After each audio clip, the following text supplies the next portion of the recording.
Asanga. Aki Bwana Ruto, nilikuwekea kura. Si ungetuwekea hata cheki bana badala ya kuleta kashi. Hii kashi hata iliona pesa kwa kikapu imejaa.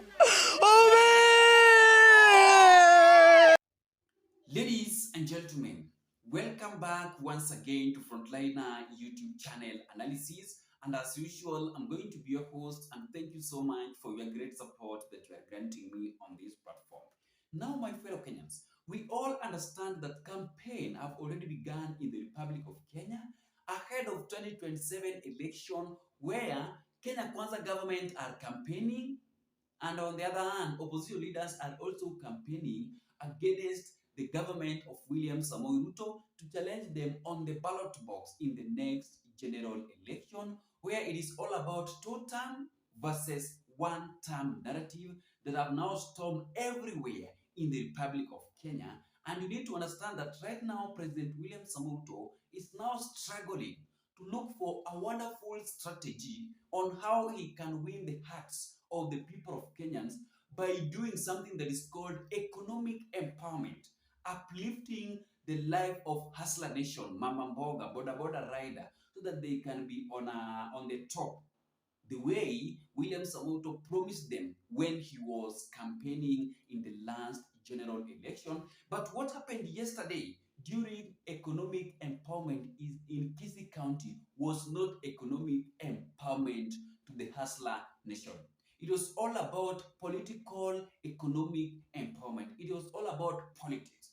I want you to watch that video so that you can understand how the government of William Samoei Ruto have been exposed due to the lies. Wamekuwa exposed after lying to the people of Kindiki County. Kindiki ndiye alikuwa huko. I want you to watch this video so that you can understand how the spirit of lies will not end inside the government of William Samoei Ruto. These people are not ready to stop this issue of lying. They started it on a good way of doing economic empowerment, but the path that economic empowerment have took, it is all about politics. I want you to watch this video. Empowerment, once a word filled with hope, has now become a political catchphrase used loudly across rallies and public forums. As the country inches closer to the 2027 elections, government-allied politicians are traversing the nation, handing out money and promising prosperity under the banner of empowerment. But away from the cameras and cheering crowds, the reality on the ground is damning and heartbreaking for many.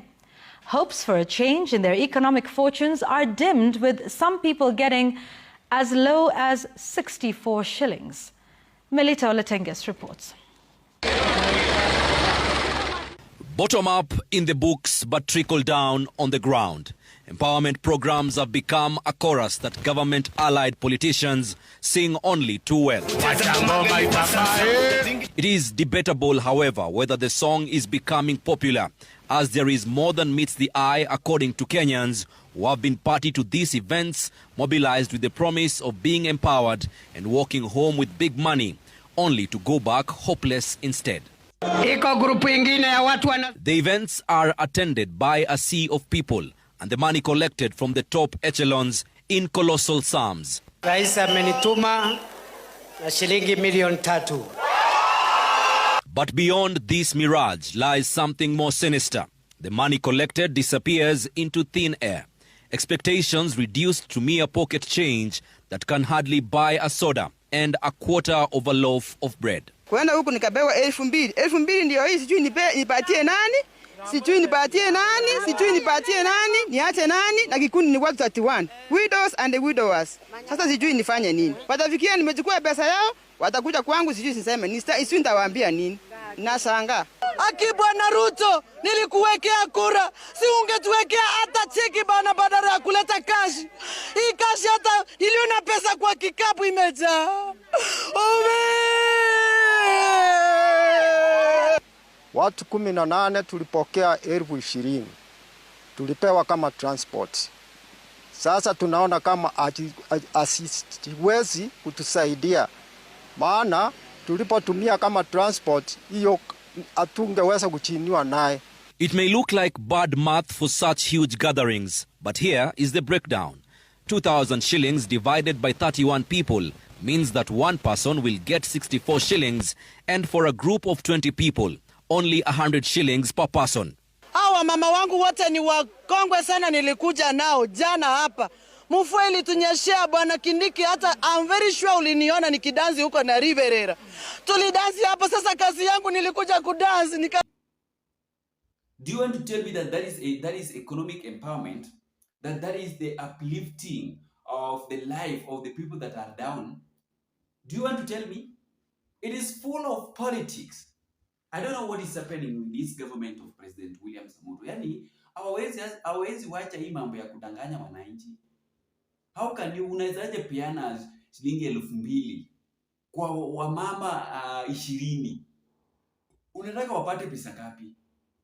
Then that's can 2,000 uplift somebody's life or uplift somebody's business?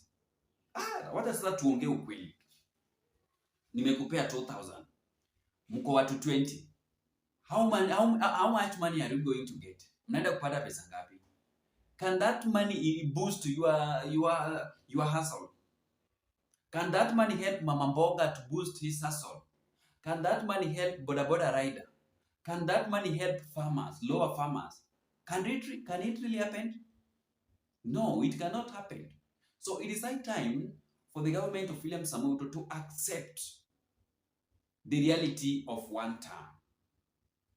We understand that bado watarudi kwenye government kwa uongozi because of what is happening, because they have already told the people of Kenya that we are going to rig the votes. Kura yetu isipotosha, tutajaza. So that is something that is a red alert, that 2027 will be full of war. 2027 will look like a Christmas day, the way the former impeached Deputy President Rigathi Gachagua talked about it few months ago during the interview with Oga Obina, when he was trying to warn the IEBC that have already been constituted that they should not even try to mess with election. Because on that time, Kenyans will be alive. Kenyans will be awake. We will be awake to watch and witness how the votes will be counted at any polling station. Pale ambapo kura itakuwa inapigwa na wananchi wa Kenya. Gachagua alisema hii kitu mapema. Alisema ati 2027 mambo itachemka. So it is high time for the government wakae to State House rather than wasting time of the people of Kenyans in the name of economic empowerment, waleta pamoja ili wasikie uongo. Wanini? Why, Mr. President? Why are you doing this? You are getting used to the people of Kenyans. That's the reason why your allies and even you yourself, you are being heckled each and every day.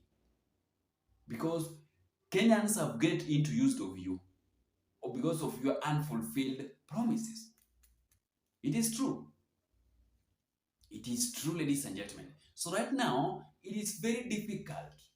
It is too late to defend the government of William Samoei Ruto.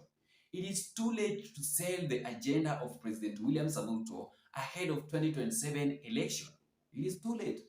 It is something that is being witnessed in the public domain, on the ground, where William Samoei Ruto's allies are finding it more difficult to sell the agenda of William Samoei Ruto and also to defend his government that is being criticized each and every day, just because they don't want to listen to the ground, just because they don't want to listen to the voice of the people of Kenyans that are trying to speak up on the issues that they are undergoing through their government that have been divided, to put things in order the way they promised the people of Kenyans whenever they were campaigning in the last general election. Thank you so much, ladies and gentlemen, and let us meet in the next video that is going to be uploaded shortly within no time. Remember to subscribe, comment, and like for more updates daily. Bye-bye.